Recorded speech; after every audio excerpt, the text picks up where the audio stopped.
நடிகர் திலகம் மாமேதை எங்கள் அன்புக்கு மரியாதைக்குரிய அந்த மண்ணின் மகன் நடிகர் திலகம் தலைமையிலே அந்த படம். இரண்டாவது படம் எனக்கு இளையராஜாவுடைய பீக் உலகத்தில் என்னை நிறுத்தி கொண்டான். 14 அடுத்து கிடைக்க உங்கள் மிகப்பெரிய பாராட்டு விழா நடந்து கொண்டிருக்கிறது. என் தாய் ஒரு மூலையிலே உட்கார்ந்து கொண்டிருக்கிறார்.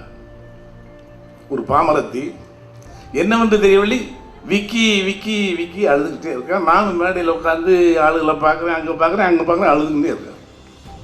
ஓஹோ, நம்மளை பாராட்டுறாங்க போட்டு பயங்கரமாக அதனுடைய மலையில் நனைஞ்சு அழுகிறான்னு நினச்சேன். போய் எல்லாம் விழா முடிஞ்சு கேட்டேன், என்னத்துக்கு நீ அழுதுன்னு.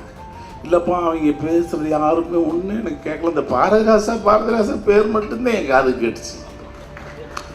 அவளுக்கு எங்கே மகளின் மீது மட்டும்தான் மையமாக இருந்திருக்கிறாள், மற்றதில்லை.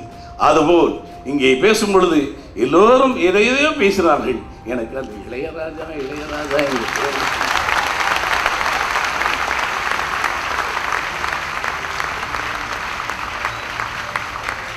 ஏற்கனவே நான் சொல்லி இருக்கிறேன், நான் அவனாவும் கொஞ்சம் விவரமான.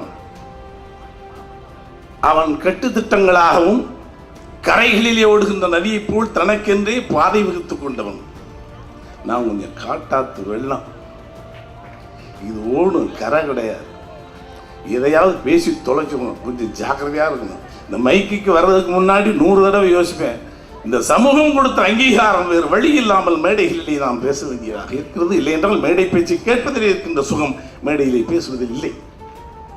தடம் புரண்டு விடுவேன். இருந்தாலும் உன்னை எப்படி பாராட்டுவது? உன்னை பாராட்டுவது என்று என்னை பாராட்டுவது போல் ஒன்றுமே சொல்ல முடியாது.